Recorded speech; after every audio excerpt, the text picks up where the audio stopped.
15 अप्रैल 2023 रात के ठीक 10 बज रहे थे। जगह प्रयागराज का कॉल्विन अस्पताल। चारों तरफ मीडिया के कैमरे, लाइव टीवी ब्रॉडकास्ट और पुलिस के घेरे में दो कैदी।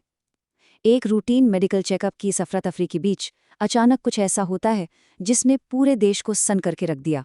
गोलियां चलने से बस 1 सेकंड पहले के उस सीन को याद करते हैं। पत्रकारों की भीड़ अतीक अहमद से पूछती है कि वो अपने बेटे असद के जनाजे में क्यों नहीं गया। उसका जवाब एकदम हताश सा था, नहीं ले गए तो नहीं गए। और बस इसी आखिरी वाक्य के तुरंत बाद गोलियों की तड़तड़ाहट शुरू हो जाती है। तो आज के इस एक्सप्लेनर में हम अपराध और राजनीति के इसी उलझे हुए जाल को डिकोड करने वाले हैं। 9 सेकंड का वो जो खौफनाक अंत टीवी पर दिखा, असल में उसकी जड़ें बहुत बहुत गहरी हैं। इस पूरी कहानी को समझने के लिए हमें रिवाइंड करके 1979 में जाना होगा, जहां से अतीक अहमद का उदय और पतन शुरू होता है। भाग 1, गरीबी से अंडरवर्ल्ड तक, 1979 की एक ओरिजिन स्टोरी। इस सफर की शुरुआत होती है 1979 में। चकिया के एक गरीब इलाके में 10वीं क्लास में फेल होने के बाद मालगाड़ियों से कोयला चुराने का सिलसिला शुरू होता है। लेकिन बात यहीं नहीं रुकी। 80 के दशक तक आते आते रेलवे के ठेकेदारों से रंगदारी वसूली जाने लगी और 1985 तक ये महत्वाकांक्षी लड़का पुराने इलाहाबाद के लोकल माफिया बॉस चांद बाबा का सबसे वफादार और सबसे खतरनाक शूटर बन चुका था। यहाँ गुरु और चेले के बीच का साफ अंतर देखने लायक है। एक तरफ चांद बाबा है जिसका अपना एक दबदबा है जो सरेआम बमबारी करके खौफ पैदा करता है, और दूसरी तरफ है अतीक अहमद जिसकी महत्वाकांक्षा आसमान छू रही है, जो अपहरण और रंगदारी के खेल में बिल्कुल माहिर हो चुका है।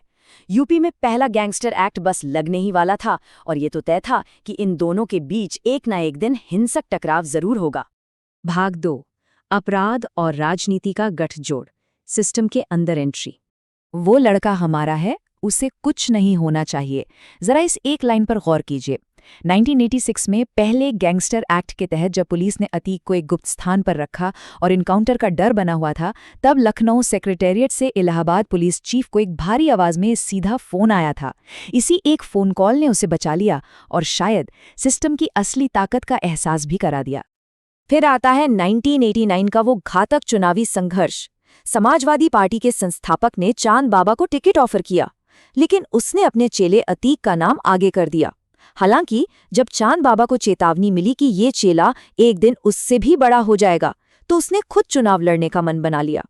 इस बात से भड़क के अतीक ने अपने ही गुरु के खिलाफ निर्दलीय पर्चा भर दिया। नतीजा क्या हुआ? चुनाव के नतीजों से कुछ दिन पहले ही एक ढाबे पर अतीक ने चांद बाबा को गोलियों से भून डाला। 120 ये कोई रैंडम आंकड़ा नहीं है। 90 के दशक की शुरुआत में लगातार चुनाव जीतते हुए अतीक ने 120 से ज्यादा शार्प शूटर्स की एक पूरी प्राइवेट आर्मी तैयार कर ली थी। इसी एक नंबर से उस दौर के खौफ का साफ अंदाजा लगाया जा सकता है।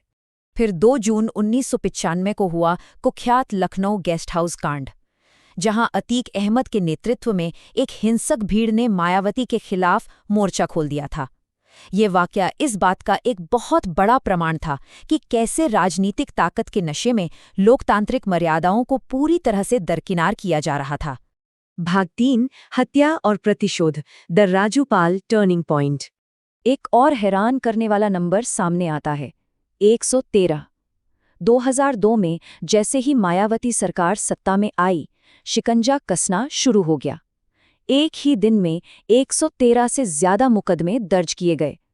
पुलिस के दबाव को कम करने और जनता की सहानुभूति बटोरने के लिए इस बाहुबली ने खुद अपने ही ऊपर इलाहाबाद हाईकोर्ट परिसर में एक फर्जी बम धमाका करवा लिया। यहाँ एक बहुत ही दिलचस्प विरोधाभास है। एक तरफ फूलपुर लोकसभा सीट है, जहां से कभी भारत के पहले प्रधानमंत्री जवाहरलाल नेहरू चुनाव जीतकर संसद पहुंचे थे, और दूसरी तरफ 2004 का विनर देखिए। दर्जनों हत्या और अपहरण के मुकदमों के बावजूद अतीक अहमद 64,000 वोटों के भारी अंतर से इसी सीट पर सांसद चुन लिया गया। 2005 में जो हुआ वो सीधे तौर पर एक अहंकार की लड़ाई थी। सांसद बनने के बाद अतीक ने अपनी लोकल विधानसभा सीट अपने भाई अशरफ के लिए छोड़ दी, लेकिन अशरफ को बीएसपी के एक निडर नेता राजूपाल ने हरा दिया। जाहिर है इस हार से अहंकार को गहरी ठेस पहुंची। 25 जनवरी 2005 को राजू पाल की गाड़ी को दिन दहाड़े घेर लिया गया। अस्पताल ले जाते वक्त पूरे 5 किलोमीटर तक लगातार फायरिंग होती रही और रास्ते में पड़ने वाले 4 पुलिस स्टेशन पूरी तरह से खामोश रहे। 19 राजू पाल के शरीर से 19 गोलियां निकाली गई थीं। ये संख्या महज एक आंकड़ा नहीं है, बल्कि उस दिन के खौफ और लोकल कानून व्यवस्था की पूरी लाचारी को साफ साफ बयां करती है। भाग 4 सिस्टम का पलटवार, क्रैकडाउन और जेल एम्पायर्स। इस माफिया को मिट्टी में मिला देंगे। साल 2017 में मुख्यमंत्री योगी आदित्यनाथ ने विधानसभा में ये सीधा बयान दिया, जो ऑपरेशन क्लीन की शुरुआत बना, जिसके तहत 70 करोड़ रुपए से ज्यादा की अवैध संपत्तियों पर सरकार का बुलडोजर चला दिया गया। लेकिन हैरानी की बात यह है कि शुरुआत में जेल की दीवारें भी इस नेटवर्क को रोक नहीं पाईं।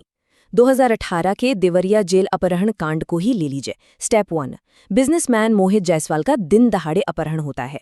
स्टेप 2, उन्हें सीधे देवरिया जेल के अंदर ड्राइव करके ले जाया जाता है। स्टेप 3, वहां बेरहमी से पीटा जाता है। स्टेप 4, बंदूक की नोक पर करोड़ों की प्रॉपर्टी नाम लिखवा ली जाती है। और फाइनली स्टेप 5 में सुप्रीम कोर्ट दखल देता है और अतीक को यूपी से दूर गुजरात की साबरमती जेल शिफ्ट कर दिया जाता है। भाग 5 द फाइनल फॉल, एक साम्राज्य का पतन। 2023 वो साल था जब सब कुछ ताश के पत्तों की तरह बिखरने लगा। फरवरी 2023 में राजू पाल मर्डर के मुख्य गवाह उमेश पाल की सरेआम हत्या कर दी जाती है।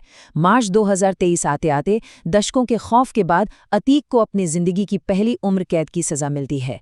और फिर अप्रैल 2023 यूपी एसटीएफ एनकाउंटर में बेटे असद को मार गिराती है, जिसके बाद साबरमती से लाया जा रहा अतीक पुलिस कस्टडी में फूट फूट कर रोता है। जिससे हमारी कहानी वापस उसी शुरुआती दृश्य पर आ जाती है।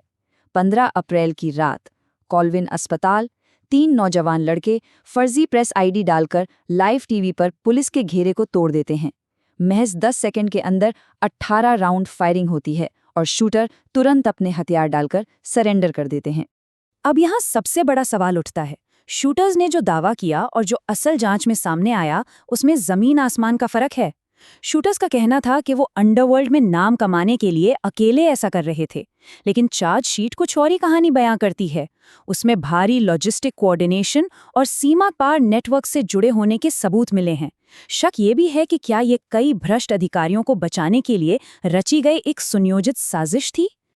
आगे की जांच में जो खुलासे हुए वो सच में डराने वाले थे। इस पूरे सिंडिकेट के तार पाकिस्तानी खुफिया एजेंसी आईएसआई और आतंकी संगठन लश्कर-ए-तैयबा से जुड़े हुए पाए गए। पंजाब के रास्ते ड्रोन्स का इस्तेमाल करके भारत में हथियार गिराए जाते थे, यानी जो कभी लोकल रंगदारी का धंधा हुआ करता था, वो अब क्रॉस बॉर्डर हथियारों की तस्करी का एक बड़ा नेटवर्क बन चुका था। तो फाइनली ये पूरा एक्सप्लेनर हमें एक बहुत बड़े और गहरे सवाल पर लाकर खड़ा कर देता है।